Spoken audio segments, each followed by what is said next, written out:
ప్రియమైన మిత్రులారా, కేంద్రంలో ఉన్న బీజేపీ ప్రభుత్వం నరేంద్ర మోడీ గారి నాయకత్వంలో మూడోసారి అధికారంలోకి వచ్చాక నయా ఉదారవాద విధానాన్ని దూకుడుగా క్రూరంగా కొనసాగిస్తుంది. ముఖ్యంగా దేశంలో ప్రభుత్వ రంగ పరిశ్రమలన్నింటినీ కూడా విధ్వంసం చేస్తుంది. మొత్తం ప్రభుత్వ రంగ ఆస్తుల్ని, జాతీయ వనరులన్నింటినీ కూడా బడా కార్పొరేట్లకి, విదేశీ బహుళజాతి కంపెనీలకి కట్టబెట్టడం చేసే అన్ని నిర్ణయాలను కూడా పార్లమెంట్ లో చేస్తుంది.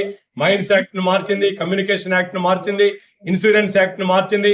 ఈ అన్ని యాక్ట్ల యొక్క సారాంశం ఏంటంటే, ఇప్పటి వరకు ప్రభుత్వ రంగంలో లాభాలు కొనసాగిస్తూ అత్యంత వేలాది మందికి ఉపాధి కల్పిస్తున్నటువంటి ఈ ప్రభుత్వ రంగ పరిశ్రమల్ని బలహీనపరచడం ద్వారా బడా పెట్టుబడిదారుల యొక్క లాభాలు పెంచడం అనేది ప్రభుత్వం యొక్క ఉద్దేశంగా ఉంది.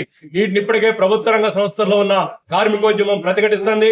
గత 30 ఏళ్లుగా ఈ ప్రైవేటీకరణ విధానాలకు వ్యతిరేకంగా నిరసన పోరాటాలు చేస్తుంటే ఈ పోరాటాలని పక్కదారి పట్టించడానికి, ఈ పోరాటాలని బలహీనపరచడానికి ఇవాళ 29 కార్మిక చట్టాలని 4 లేబర్ కోడ్లుగా మార్చి ఇవాళ పార్లమెంట్ లో 2019-20 సంవత్సరంలో ఆమోదించుకుంది.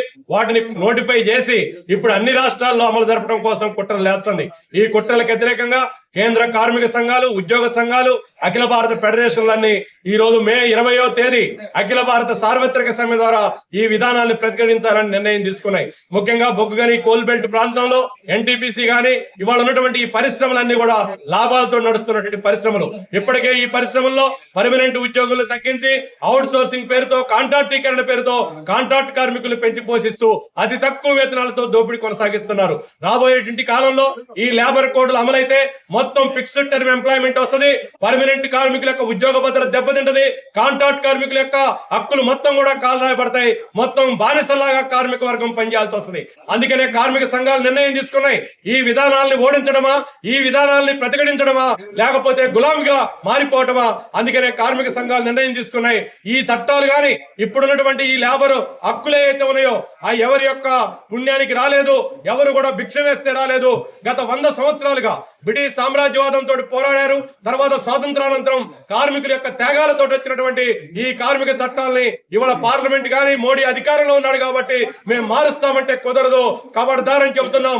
రాబోయేటువంటి కాలంలో ఈ కార్మిక కోడ్లకు వ్యతిరేకంగా బలమైనటువంటి కార్మిక పోరాటం నడుస్తుంది. ఇప్పటికే ఈ పోరాటానికి దేశవ్యాప్తంగా విస్తృతమైనటువంటి మద్దతు వస్తున్నాయి. రైతు వ్యవసాయ కార్మిక సంఘాలు, ప్రజా సంఘాలు, మేధావులందరూ కూడా కార్మిక సంఘాల పక్షాన్ని నిలబడుతున్నారు. అందుకనే సింగరేణి, బొగ్గల ప్రాంతంలో సంఘటిత రంగ కార్మికులు, అసంఘటిత రంగ కార్మికులు, పర్మనెంట్ కాంట్రాక్ట్ కార్మికులు అన్ని కార్మిక సంఘాల ఆధ్వర్యంలో మే 20వ తేదీన అఖిల భారత సార్వత్రిక సమ్మెని పూర్తి స్థాయిలో సన్నద్ధం చేయాలి. కేంద్ర ప్రభుత్వానికి బుద్ధి చెప్పాలని విజ్ఞప్తి చేస్తున్నాను.